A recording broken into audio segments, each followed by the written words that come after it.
Nah, kisah yang akan aku ceritakan malam ini Wak dikirim dan dialami sama Wak kita yang bekerja sebagai tukang reparasi truk.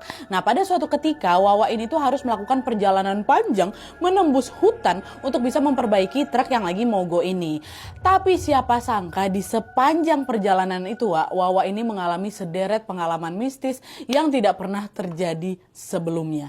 Dan yang mengagetkannya lagi Wak, semua gangguan yang dialami sama Wawa ini di hari itu tuh terjadi karena ada suatu hal yang dilakukan sama salah satu temannya. Katanya kayak gitu.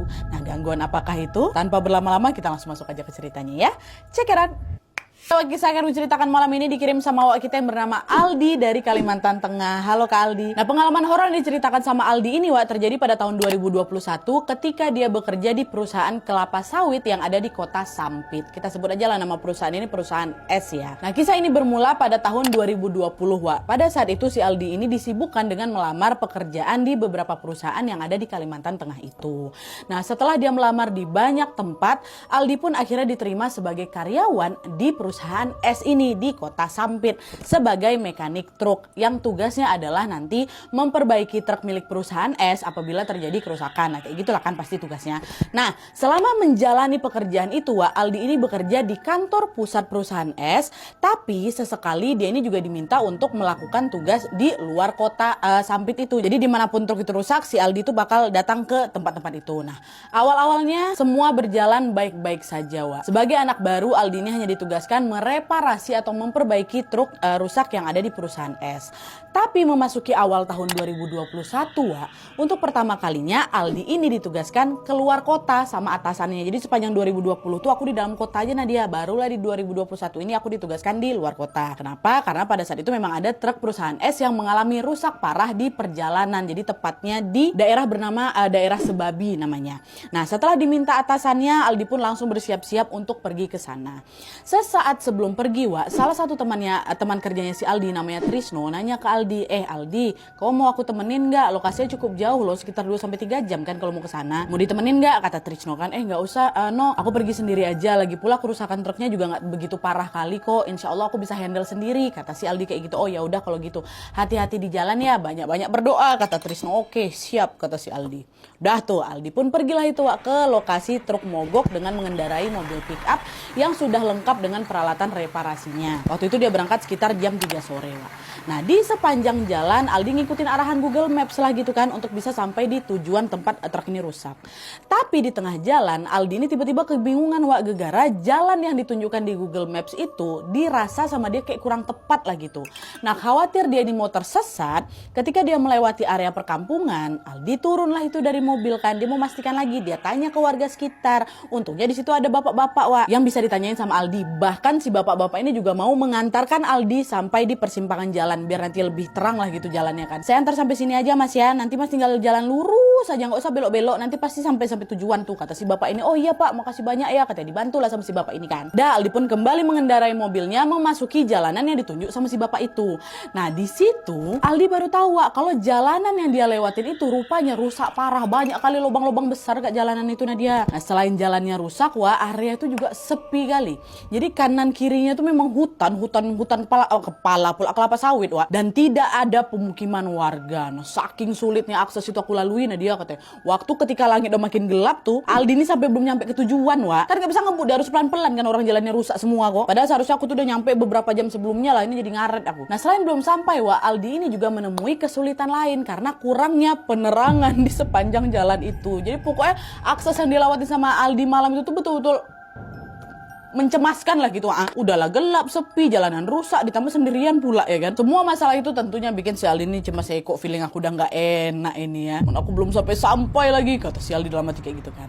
Nah, meskipun agak ketakutan, Aldi berusaha fokus mengendarai mobilnya sambil sesekali dia membaca doa supaya dia lekas sampai dengan selamat nih. Dan untungnya setelah melewati perjalanan yang terjal dan juga berliku Wak, pada jam 7:30 malam Nadia baru aku nyampe di lokasi tujuan tuh. 7:30, harusnya cuma 2-3 jam kan.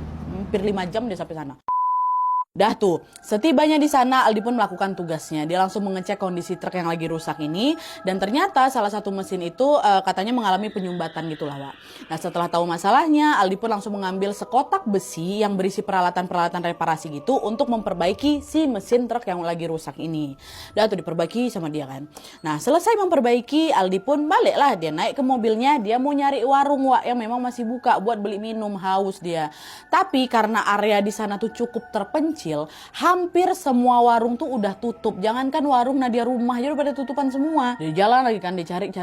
Untungnya ada tuh sebuah warung kopi sederhana yang masih buka. Dah tanpa pikir panjang, Aldi pun langsung menghentikan mobilnya di warung itu dan beristirahat sebentar di sana. Adalah tuh pesan kopi gitu kan. Nah, pas dia lagi duduk-duduk sambil ngopi ini, Wak, Aldi dihampiri sama si ibu warung, ibu kedai ini ya sekitar 40 tahunan lah. Nah, dia si ibu ini umurnya. Ibu tuh nanya, "Bang, dari mana? Kok malam-malam kesini? Dari jauh ya?" Kata gitu. "Oh iya Bu, saya dari kota Sampit. Barusan lagi ada kerjaan ngebenerin truk kantor yang lagi rusak." "Oh gitu. Terus malam ini langsung pulang ke Sampit atau gimana Bang?" Kata gitu. "Oh iya Bu, abis ini saya langsung balik ke kota Sampit Bu. Soalnya saya di sini sendirian dan saya nggak begitu paham kan daerah sini," kata si Aldi lagi.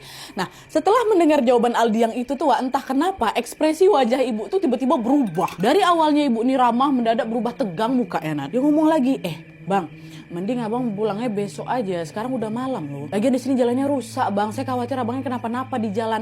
Apalagi waktu ngelewatin bunderan. Rawan kali di sana, Bang," kata si ibu itu kan. "Hah? Bunderan apa, Bu? Emangnya di sana ada apa?" kata ya. Nah, disitulah, Wak, ya si ibu warung ini pun bercerita kalau bunderan yang dia maksud itu adalah sebutan untuk lubang besar yang berlokasi di dekat hutan. Dan konon katanya lubang itu tuh sudah beberapa kali memakan korban karena banyaknya kasus kecelakaan di sana. Secara kan itu lubang kan.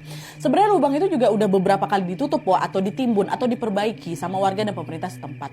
Tapi lubang itu entah kenapa tuh terbuka lagi dan seolah kayak macam nggak mau ditutup tuh loh. Nah, karena itulah warga sekitar pun akhirnya memberi garis lingkaran di sekitar lubang dan juga memasang bendera kuning di atas dia. Jadi ini sekilas informasi aja nih, Wak, buat kalian belum tahu. Ini tambahan informasi dari Aldi. Menurut kepercayaan masyarakat kami, Nadia, masyarakat Kalimantan, warna kuning itu adalah warna yang macam disakralkan kayak gitulah, Wak. Nah, karena bunderan atau lubang itu dipakaikan bendera kuning, itu artinya warga sekitar itu menganggap area itu sebagai area yang disakralkan. Nah, gitu, itulah kata ibu itu, Wak.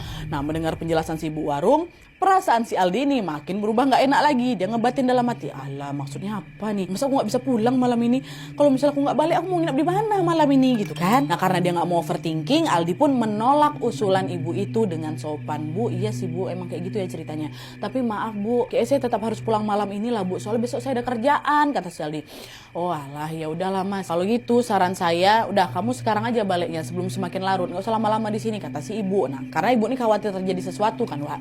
Nah, karena Aldi juga khawatir terjadi hal-hal yang tidak diinginkan, akhirnya Aldi pun setuju lah. Dia ikutilah saran ibu itu. "Ya udahlah Bu, ya aku balik sekarang lah Bu." Aldi mikir, aku ikutin aja lah kata-kata ibu nih. Dia kan ini warga asli sini, pasti dia lebih tahu nih banyak daripada aku gitu. Dah, dengan segera dia pun langsung menghabiskan kopinya, pamit sama ibu ini, baliklah dia ke Sampit. Masuk mobil nih kan. Nah, ketika Aldi mengendarai mobil pickupnya keluar dari desa warung tadi, Wak, semua berjalan lancar-lancar aja pertama ya Nadia. Meskipun jalan malam itu sangat sepi, Aldi tuh sama sekali tidak menemukan keanehan apapun lah gitu. Tapi ketika mobil yang dikendarai sama si Aldi ini melewati bundaran yang disakralkan oleh warga, si bundaran atau lubang yang diceritain sama ibu tadi, disitulah gangguan tuh baru muncul lah dia. Wah ya Allah.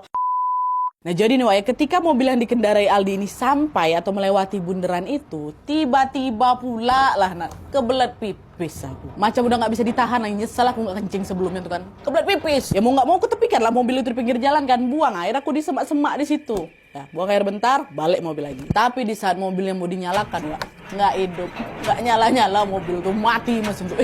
Apa nih kok nggak bisa hidup? Kayak mana aku balik ya nih? Tadi sebelum aku pipis bebek aja kok mobil ini, kenapa jadi tiba-tiba kayak gini, kata si Aldi kan. Dicek bentar tuh mesinnya sama si Aldi. Aldi kan orang reparasi kan, waktu dicek nggak ada yang bermasalah, Nat. Aman-aman aja semua, nggak ada yang soak sama sekali. Tapi dinyala itu nggak bisa-bisa. Nah, karena mobil tuh nggak nyala-nyala, Aldi mau ngubungin temannya, minta tolong jemput aku nih, aku minta bantuan gitu. Nggak mau nyala mobil nih. Waktu dicek HP itu tiba-tiba sinyalnya mendadak hilang, Wak. Nggak ada sinyal. Jadi dia nggak bisa nelpon, nggak bisa ngirim SMS, nggak bisa ngirim WhatsApp WhatsApp semua nggak bisa. Dan parahnya lagi, Wak, lokasi di mana mobil Aldi ini mogok itu kan ada di tengah hutan kan. Jadi di area itu sama sekali nggak ada rumah warga ataupun kendaraan yang melintas, yang nggak ada malam itu. Tadi cuma aku yang teronggok di sana sendiri, kata si Aldi. Betul-betul cuma Aldi aja di hutan itu. Meskipun panik waktu itu, Aldi berusaha sebisa mungkin untuk menenangkan diri. Udah Aldi, tenang Aldi, tenang ya, aku nggak usah panik. Mungkin mesin mobilnya ini lagi kepanasan. Ini kan aku habis melewati perjalanan jauh, agak terjal juga perjalanannya kan. Mungkin lagi panas aja. Udahlah, aku tunggu aja lah di mobil ini. Bentar lagi pasti nyala kok, kata si Aldi kayak gitu. Dah, akhirnya Aldi pun memilih untuk beristirahat sebentar di kursi mobil, nunggu mesinnya dingin.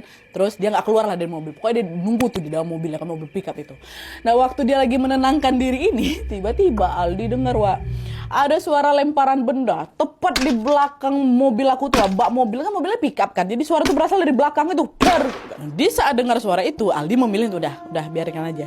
Dia memilih tuh tidak peduli, paling itu cuma suara hewan tupai itu mungkin lagi naik ke mobil aku, kata ya kan. Tapi setelah Aldi ngomong kayak gitu, Wak, tiba-tiba bak mobil tuh Nat begoyang.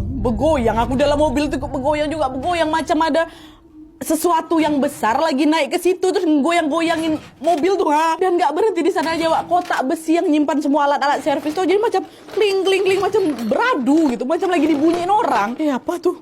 Apa tuh ngapa nih kayak gini nih? Meski sangat penasaran di situ, Wak, Aldi tuh nggak berani noleh ke belakang, Wak. Entah kenapa di situ firasatku udah bilang ini bukan hewan nih, ini bukan benda-benda aneh nih, ini pasti hantu di belakang nih. Dengan gemetar Aldi istighfar lah, astagfirullahaladzim, tolong jangan ganggu aku.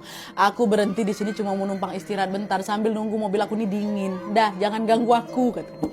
Dan seolah ingin menggoda Aldi, Wak, setelah si Aldi ngebatin kayak gitu, kotak besi yang ada di belakang terus justru makin kencang lagi. Ini kotaknya yang berbunyi. Pertama kan apa tuh yang bergoyang-goyang kan. Setelah si Aldi tuh berdoa menenangkan diri tuh, ini kotak servisnya itu digoyang-goyangin, Wak. Karena makin kencang, makin penasaran lah aku Nadia. Nah, di titik ini aku udah gak bisa lagi membendung penasaran aku beranikan diri lah ngintip ke belakang lewat kaca spion, Wak, ya kan. Dan ketika Aldi menatap spion itu, disitulah si Aldi nengok apa, Wak? Ada sosok nenek-nenek, bentuknya aneh kali. Tangannya besar, Nat. Tangannya besar, kakinya besar, tapi badannya kurus sekali. Bayangkan sama kalian, kurus, sudah keriput. Itu yang ditengok Aldi di belakang tuh. Dan seolah menyadari kalau Aldi lagi ngintipin dia, sosok tuh tiba-tiba ngomong dia pakai bahasa sana kan udah diingetin jangan pulang, kata dia kayak gitu, Wak, ya Allah. Dan gak lama sosok itu bukan hilang, Wak, dia tertawa sambil makin dimain-mainkan. Kan dia bilang jangan pulang, katanya kayak gitu, ya Allah. Wah, aku nengok itu deh, baru kali itulah aku tengok sejelas-jelas itu, merinding dia sejadi-jadinya, langsung kaku badannya, macam gak bisa digerakin tuh loh. Dengan menahan rasa takut yang luar biasa, Ali pun berdoa memohon, ya Allah tolong aku, ya Allah, hilangkan ini, ya Allah, gitu kan. Dan tepat setelah berdoa itu, Wak, si sosok nenek-nenek itu tiba-tiba melompat dia ke pohon sawit yang ada dekat depan mobilnya si Aldi tuh, lompat dia saat gitu. Dan gak lama dari situ setelah dia lompat tuh baru dia menghilang dalam satu kedipan mata. Astagfirullahaladzim. Waktu dia hilang tuh baru bisa digerakin dari badan aku. Di situ udah gak mau tahu lagi, ku nyalain lagi mobil aku mau kabur dari sini kan, tapi tetap gak mau nyala, Wak. Mobil tuh masih mati. Bisa kalian bayangin gimana pikiran si Aldi waktu itu kan, Wak? Dia panik, dia bingung, dia takut, semua jadi satu. Ya Allah, kayak mana nih? Aku gak mau nunggu di sini sampai besok. Tolonglah jangan ganggu aku lah, setan-setan, ya Allah, tolonglah aku, aku mau balik, kata si Aldi kayak gitu. Di titik sini Nadia aku udah pasrah, aku udah mobil kamu dinyalain, gak mungkin aku juga berlari keluar kan, orang gelap kali di luar juga. Aku cuma pasrah dan aku berharap kali semoga ada kendaraan yang lewat supaya bisa bantuin aku tunggu lah di situ dalam mobil sebab aku nggak mau nengok kiri kanan, nggak apalagi mau nengok spion, nggak mau. Aku diam aja, ya Allah tolong aku. Sampai 1-2 jam, Wak, dia nunggu di situ sampai terkantuk-kantuk, aku mau tidur aja, aku takut. Udah berjam-jam nunggu di situ, belum juga ada satupun kendaraan yang melintas, Wak. Jadi makin malam makin sepi, cuma terdengar suara-suara jangkrik di situ. Coba lagi dinyalain sama si Aldi, nggak juga nyala-nyala, ngecek HP nggak juga ada sinyal, pasrah lah aku di situ. Nah, makin malam pun makin larut lagi kan. Nah, tiba-tiba, Wak, di sini Aldi nengok ada seorang kakek-kakek lagi naik sepeda dari arah berlawanan, which is dari arah depan ya kan. Di situ Aldi panik, aduh hantu lagi nih, astagfirullahaladzim. Yalah, dia pikir kakek ini juga jelmaan makhluk halus macam nenek-nenek yang ditengok barusan tuh. Tapi si kakek ini nggak macam-macam, Wak. Dia jalan terus dia berhenti, dia